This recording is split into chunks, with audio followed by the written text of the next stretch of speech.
বন্ধুরা অবশেষে বাসটি দৃশ্যমান হলো। আপনারা দেখতে পাচ্ছেন ফায়ার সার্ভিসের উদ্ধারকারী জাহাজ হামজা এই বাসটিকে টেনে উপরে তুলছে। আপনারা আমার সঙ্গেই থাকুন এবং দৃশ্যটি দেখার চেষ্টা করুন।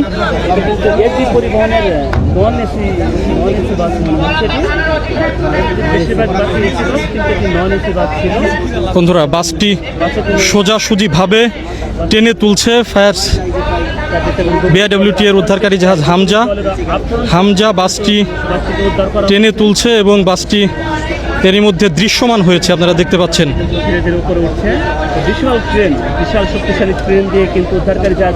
উদ্ধারকারী জাহাজ হামজার যে ক্রেন, এই শক্তিশালী ক্রেন দিয়ে এই বাসটি ওপরে টেনে তোলা হচ্ছে। আপনারা দেখতে পাচ্ছেন বাসটি কিছুক্ষণের মধ্যেই পন্টুনে তোলা হবে।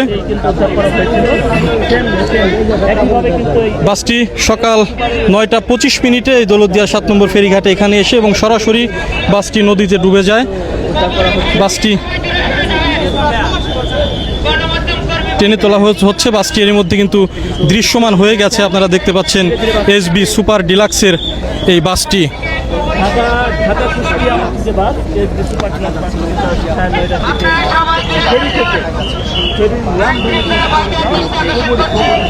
দর্শক দেখতেই পাচ্ছেন বাসটি টেনে উপরে তোলা হলো।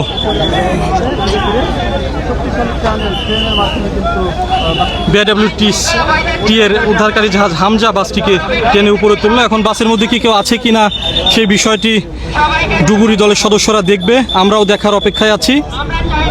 তবে ধারণা করা হচ্ছে যে বাসটিতে কেউ নেই। দর্শক বন্ধুরা আপনারা সাথেই থাকুন এবং দেখার চেষ্টা করুন। বাসটিকে টেনে তোলা হচ্ছে এবং বাসটি এরই মধ্যে দৃশ্যমান হয়েছে। আমার পেজের সঙ্গেই থাকুন, ফলো দিয়ে সঙ্গে থাকুন। পরবর্তীতে আমি আপডেট জানাবো আপনাদের।